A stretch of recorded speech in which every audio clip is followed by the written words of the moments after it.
Soy José María Martinelli, profesor en el Departamento de Economía, en la Licenciatura de Administración de la Universidad Autónoma Metropolitana de Iztapalapa.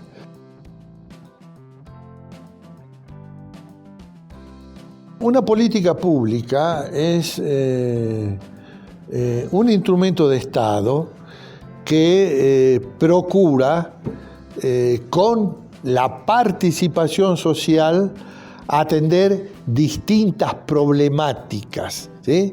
Que básicamente, pero no exclusivamente, puede ser educación, salud y vivienda, ¿sí? Sin embargo, bueno, hay otros rubros donde se desarrollan políticas públicas en vialidades, en actividades de comunicación, ¿eh?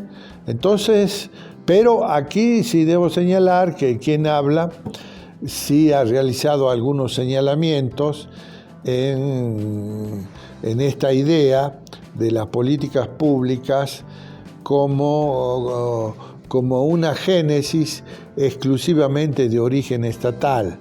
Hay una diferencia. Mi planteo es que para ser propiamente políticas públicas deben tener una participación social, es decir, que la gente tiene que participar en el diseño, ¿sí? de tales medios, pero no solamente en el diseño, en la ejecución de las políticas públicas y en el control de las mismas. A veces, aunque este pueda ser un ejemplo poco relevante, yo recuerdo en algún seguimiento que realicé sobre la política de distribución de leche por parte del ICONSA, donde algunas personas, regularmente mujeres, madres de familia, reclamaban porque los horarios que establecían para la distribución de la leche eran horarios no cómodos, donde 6, 7 de la mañana las personas, las madres, las mujeres, padres y también, tenían que ir temprano a buscar la leche y no era lo más conveniente, sobre todo para personas que trabajaban, que tenían que cumplir horarios, etc. Entonces lo que ellos planteaban eran que los horarios debían convenirse con la gente, establecer un escalonamiento horario de forma tal que el que pueda ir temprano, vaya temprano, pero el que pueda ir a media mañana, vaya a media mañana, por ponerles un ejemplo, ¿no? Hay, digamos, en otros planos, la necesidad de una intervención alta y muy alta, y en ese sentido todavía hay un déficit muy grande en materia educativa. En materia educativa tenemos muchos déficits, no cubrimos suficientemente la demanda escolar por una serie de factores. La UNAM tuvo 197.000 postulantes y solamente va a recibir 19.700, es decir, el 10%. En el caso nuestro, con la proporción guardada, digamos, nuestra oferta es menor en cantidad, pero también recibimos el 10%. Esto no se ha solucionado con las políticas ya implementadas por el actual gobierno. Se le ha concedido un espacio importante al sector privado, reconocido en la propia Ley General de Educación Superior. Ahí se reconoce que hay un consejo consultivo que está integrado por representantes de la Secretaría de Educación Pública, por representantes de los padres de familia y por representantes del sector privado. Entonces, ahí sí tenemos diferencias con con esta nueva disposición en la Ley General de Educación Superior, que bueno, ha modificado los anteriores planteos del gobierno pretérito en materia educativa, pero, es decir, se ofrecen alternativas, pero no se ofrece una escuela nueva, una universidad nueva. Y bueno, eso demanda mucho esfuerzo, mucho trabajo, pero bueno, los intereses del sector privado en materia educativa están muy focalizados en los recursos económicos que pueden ofrecer la población. Y sabemos, y sobre todo en el caso de la UAN Iztapalapa, que aquí vienen estudiantes de los sectores más pobres del oriente de la ciudad y de la zona conurbada, y por supuesto que esa población estudiantil no tiene la menor posibilidad de pagar los costos educativos. En consecuencia, sí tenemos todavía la necesidad de una reformulación en políticas públicas que haga válido lo que propone el tercero constitucional, es decir, que toda educación que ofrezca el Estado sea gratuita, ¿sí? Bueno, hay distintos temas que trabajo en mi artículo de desarrollo y cambio histórico. Una idea que me asiste, que hay que desarrollarla a mayor plenitud, es de que hoy las teorías sobre el desarrollo están muy cuestionadas. No han sido satisfactorias.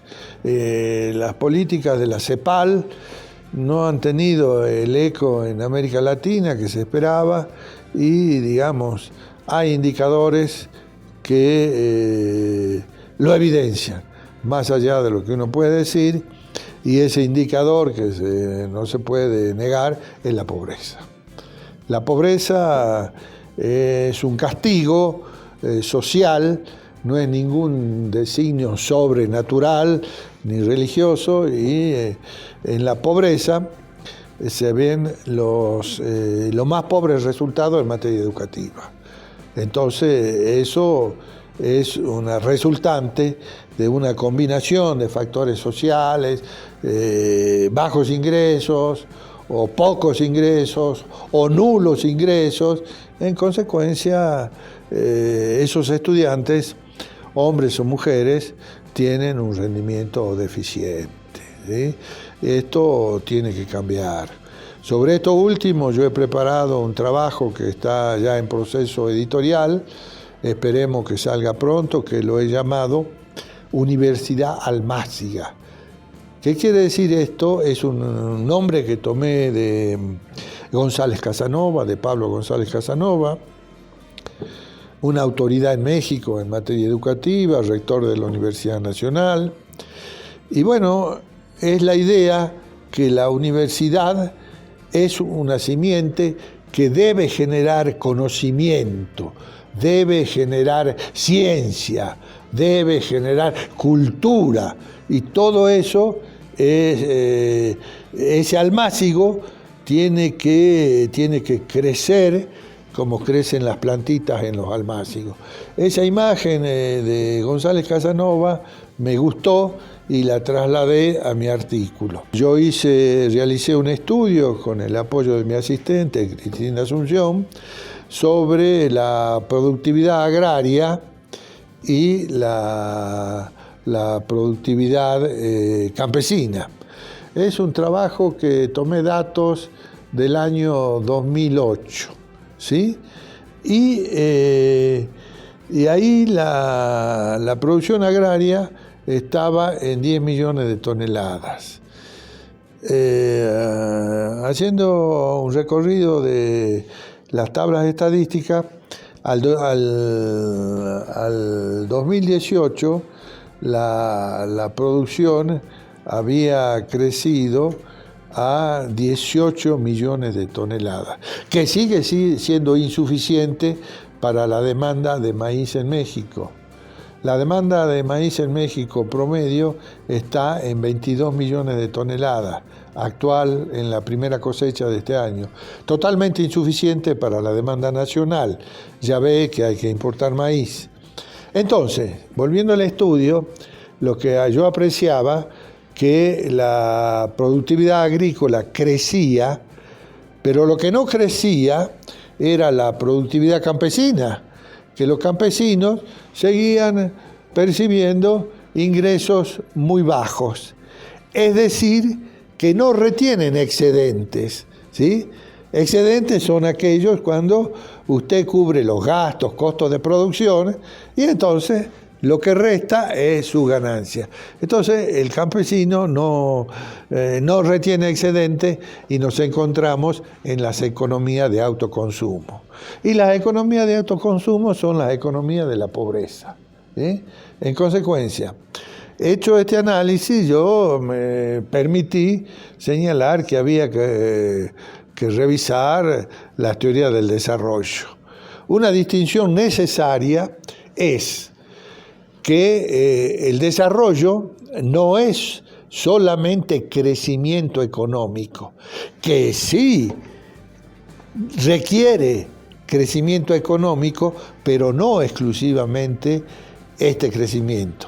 Es decir, que tienen que desarrollarse aspectos culturales, artísticos, sociales, económicos, políticos, en la medida que no haya el desarrollo de estos factores, la postración campesina seguirá.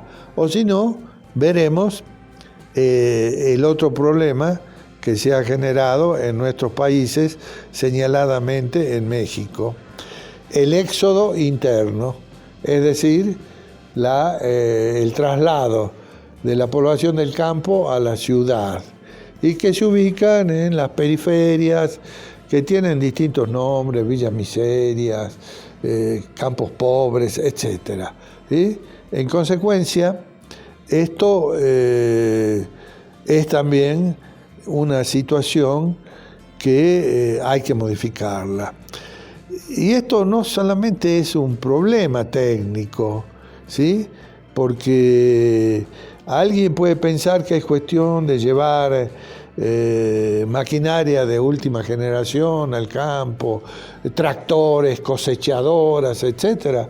No, pues si hay maquinaria de última generación en el campo, en la zona esta verde del país, Sinaloa, etcétera, hay maquinaria de alta tecnología, ¿sí? Pero en el resto del país hay producciones muy bajas por hectárea, que no alcanzan a 1 o 2 toneladas, que es una producción muy baja por hectárea. Entonces se forman reductos de pobrezas que generan costos sociales,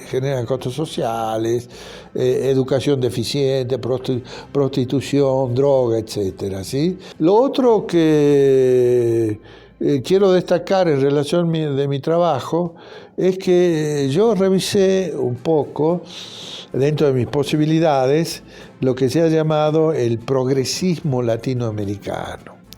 En el progresismo latinoamericano se pueden incluir los gobiernos de Argentina, de Bolivia, de Brasil, de México. Bueno, actualmente se podría incluir a Colombia. Y lo que yo he apreciado, que en ese tipo de gobiernos las políticas públicas tienen un carácter asistencialista. ¿Qué quiere decir esto? Que son remediales. Le dan a las personas, a la familia, lo suficiente para que manden los hijos a la escuela, y a lo mejor en las escuelas que eran de tiempo completo, suprimidas y que se van a restablecer, así lo deseo, la única comida caliente que recibían esos niños, esas niñas, era la que recibían en la escuela. Entonces, hay decisiones equívocas, muy negativas. Entonces, ¿cómo se manifiesta este progresismo en programas sociales. Pero los programas sociales no generan desarrollo. ¿Sí? Hoy la crisis de Argentina es profunda, profundísima. ¿Sí? Digo, no voy a entrar a analizar la crisis, porque tampoco está en el artículo, pero el señalamiento sí es taxativo. Los programas sociales no generan desarrollo. Y en México, el presidente López Obrador ha basado gran parte de su política en los programas sociales. ¿Sí? Programas sociales para los adultos mayores. Hay 10 millones de adultos mayores en México que reciben ese programa. ¿Sí? Es un programa universal para personas que cubren ciertos requisitos de edad. ¿Sí? 65 años, un poco más para los varones. Sí he podido establecer, pero esta no es una investigación estadísticamente formulada, pero sí he podido establecer que hay personas que tienen la edad requerida, pero tienen ingresos económicos muy buenos, que no serían merecedores de los programas sociales. Es decir, que tendrían que hacerse estudios más selectivos para aquellas personas que realmente necesiten. ¿Qué genera desarrollo? Las inversiones productivas, las inversiones en bienes de capital, fábricas que produzcan fábricas, ¿sí? Es decir, una fábrica que produzca todos los insumos técnicos que requiere una hidroeléctrica, todos los insumos que requiera una refinería, no traerlo desde el exterior y montarlos, ¿sí? Es decir, repito, bienes de capital. Eso es lo que genera desarrollo. Que todo problema social, que todo problema político debe tener un contenido ético, porque si no tiene un contenido ético, fracasa. Yo lo que pienso es que México en los años futuros va a tener un crecimiento lento, muy lento. No pienso que va a entrar en una recesión, pero hoy nos encontramos con planos de una altísima inflación que es difícil contrarrestar en la medida que es internacional, el precio de los combustibles, la guerra en Ucrania. Entonces, el panorama es un crecimiento lento que seguramente dará un crecimiento del Producto Interno Bruto del 1%, 1,5 puntos, pero no más, no más. Esto quiere decir que la redistribución va a ser baja. Es decir, que nos esperan años difíciles. El panorama no va a ser devastador, pero sí va a ser un panorama de un crecimiento lento en el que habrá muchas prioridades que se van a afectar. Prioridades en educación, en salud, vamos a tener muchas dificultades,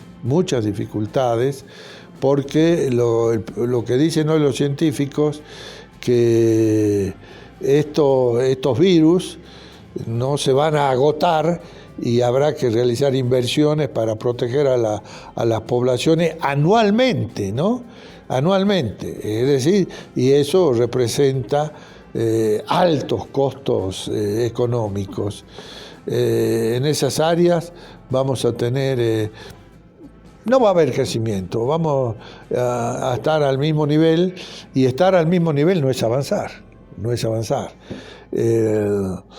En materia de vivienda, bueno, ahí hay una problemática que se está observando en México, que es la gentrificación, es decir, los grandes consorcios inmobiliarios que se ubican en la zona céntrica, en el llamado centro histórico, y desplazan a poblaciones de bajos recursos que van a la periferia. Bueno, eso es algo que me llamó mucho la atención. No está muy estudiado el punto, pero esto se ha producido en San José de Costa Rica, de Puerto Rico, perdón, en San José de Puerto Rico, donde la zona céntrica es hermosa, colonial, pero se desplazó a grandes cantidades de vecinos que eran gente que habitaba históricamente. Esto se está presentando actualmente en la Ciudad de México, y esto los consorcios inmobiliarios violan reglas. Es un problema que debería controlarse y tratar de no expulsar a la población, sino darle posibilidades de asentamiento con planes sociales adecuados y con amortizaciones bajas, ¿no? Mi visión es que el área que va a tener más dificultades es el área de salud, por el crecimiento poblacional, pero las demandas que vamos a tener en razón de estos ciclos endémicos, estos ciclos pandémicos que se están presentando ya en forma reiterada. Bueno, eso puede cambiar, pero eso requiere de políticas públicas con otro tipo de contenidos y con un elemento que es importante que señalé, con participación social.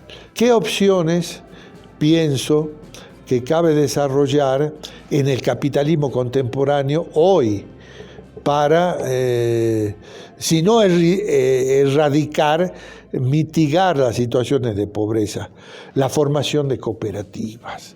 La formación de cooperativas es una opción muy importante, muy válida y que pueda ayudar muchísimo. Y estoy hablando de formación de cooperativas en la estructura capitalista, ¿no? En ese sentido, en el caso de México, es ilustrativo el caso de esta empresa Pascual, que ha logrado permanecer frente a las compañías refresqueras poderosísimas como Coca-Cola, Pepsi-Cola, etcétera. Son poderosas a nivel mundial. Pascual ha logrado permanecer en el mercado exitosamente, ¿no? Entonces, eso creo que es una opción a desarrollar, e incluso debemos que formularlo en nuestros programas de estudio. Yo debo decirle que a este momento no tenemos programas en nuestros cursos de administración o de economía que orienten a los estudiantes en la formación de cooperativas. Ese es un rubro en el que debemos ingresar y ofrecer resultados.